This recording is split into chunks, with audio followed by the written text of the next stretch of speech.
Bonsoir guys, hope everybody's well. Let's go buggy racing. Serious this one? Yeah, I haven't blinked yet. Okay, so I kind of lied on the thumbnail. It's not my first buggy race, but it is the first buggy race. Well, technically it's my second ever buggy race and my first buggy race that I've actually filmed, so I can actually have something to talk about.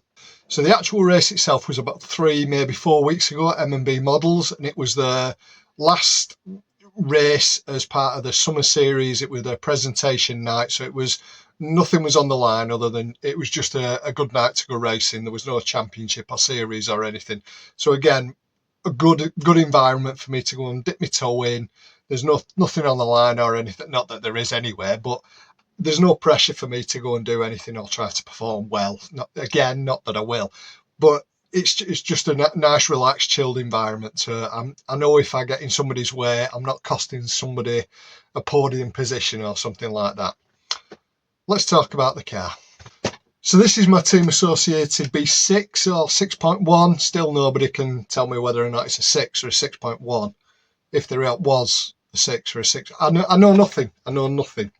Still keeping with the premise from the previous video, I'm trying to do it not quite on a shoestring budget, but certainly I don't want to be throwing a fortune at it. All in now, I think I'm £240 all in to go buggy racing. That includes this, a box of spurs as I've discussed, the second car that I'll talk about in a bit, and yeah, it's really enjoyable. A huge difference to the minis, and not from a point of view of just driving, because obviously these things go in the air as well, but just from setup and changes, just how you've got to drive the car. You've got to really pay a bit more attention. I mean, you use your brakes on this. I haven't used the brake on a Mini ever, so that's something different and something I had to learn, because at the end of the straight, on the first time I took it down the straight at full chat, I turned and the car just went in a straight line into the wall.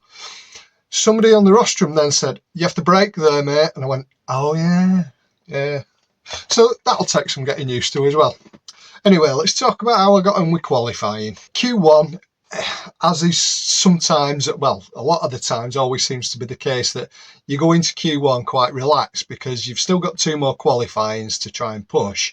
Therefore, you're a bit more relaxed, so I tend to perform quite well. I think I only had a couple of little snafus. Again, there was one particular jump that just experience here. I've nose diving every time, and I'm not particularly fast, and I'm not trying to be fast. What I'm trying to do is not be upside down, because the length of time, as you all know, a crash can be really costly with any form of RC racing, not from breakages and stuff like that, just from time lost. So any time upside down, might be slow, being marshalled or anything like that. I was just trying not to crash and be relatively consistent. 16 laps with a best 10 of 17.98 and a best lap time of 16.94. So I was quite pleased with that, but definitely plenty of snafus, so I know there's more pace in me. Q2, just consistent back to the 16 laps. Q3 was 16 laps. So I know that the car definitely has an 18 lapper in it. For me, my target at the minute was, I knew comfortably I could get 17 laps if I'd just be a bit more consistent and not crash or drifting wide in lines and things like that. Without doing too much speed improvements or anything like that, I know just from consistency and getting lines right and stuff like that, that I've got a 17 lapper in me. Now the big question is, seeing as I managed to qualify up from my qualifying group, so it put me in 7th place for the E-final. Let's see how we get on. Let's get a fist bump before start. Good luck. Let's do this. Let's do this. Full send. Let's try and get this first corner. We've got a month to rebuild them.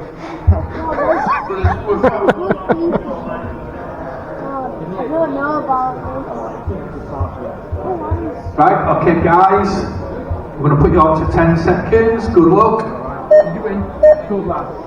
Well done. And a nice one, well.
Serious, this one.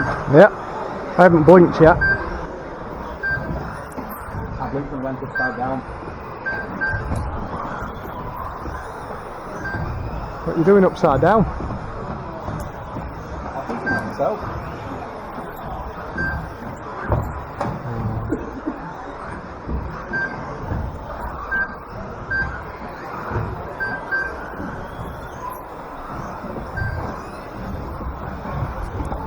Me and this red car are having an epic battle.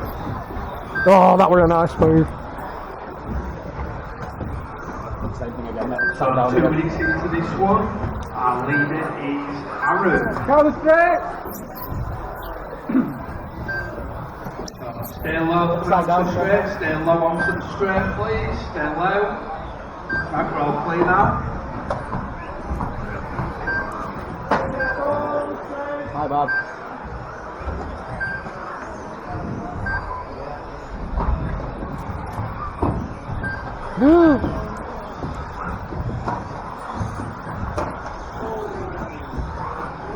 Right, come on guys, we need to tidy it up a little bit. If we take somebody out, we do need to give that position back.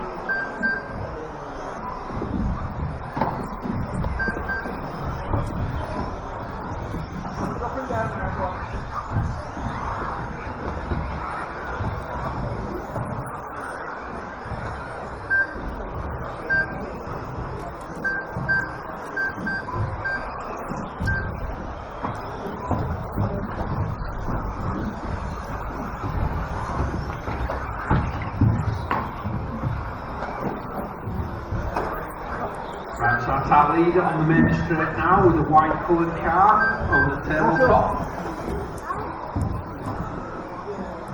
We have Carl in second place, just under 4 seconds back.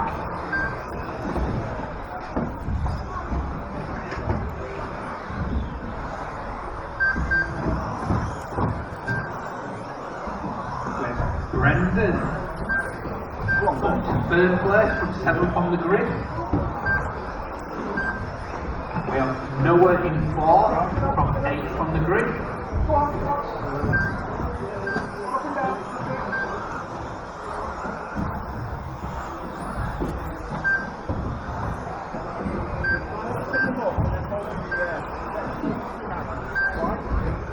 So Noah is just 1 second behind third place.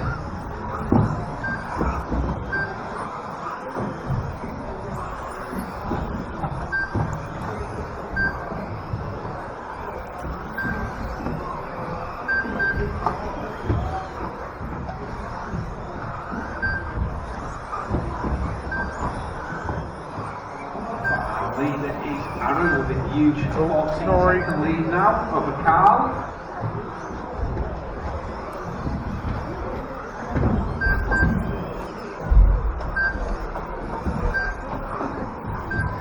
Our leader did make a small mistake there, so that lead's going to probably drop to under 10 seconds now.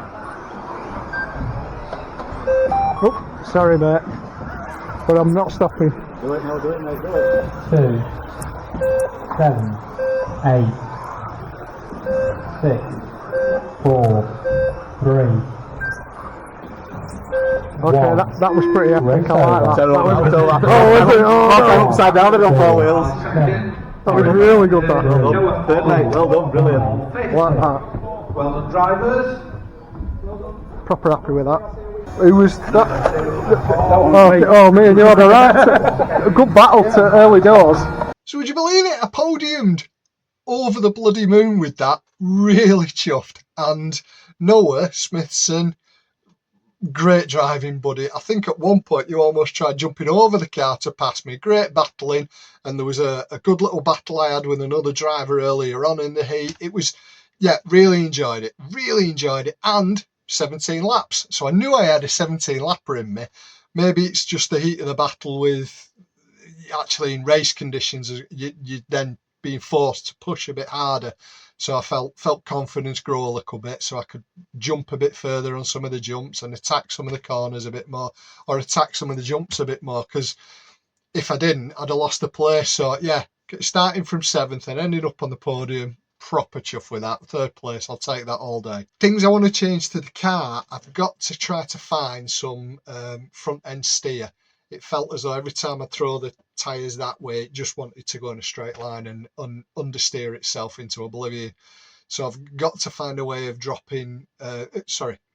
finding a bit of front end grip. I'll take any advice at all, please, in the comments below. Now, something I've seen on some of the videos, I'll try to show you, is about altering. So I don't know if you can see, just there. So you set the, I don't even know what this stuff's called yet. This is how new to it all I am. But there's a spacer there. So my intention is to take that spacer out so it drops the hub a bit lower to the steering arm. And apparently that'll increase a bit more positive front end steer. So I just want it to bite into the carpet a bit more and give me a bit more steering.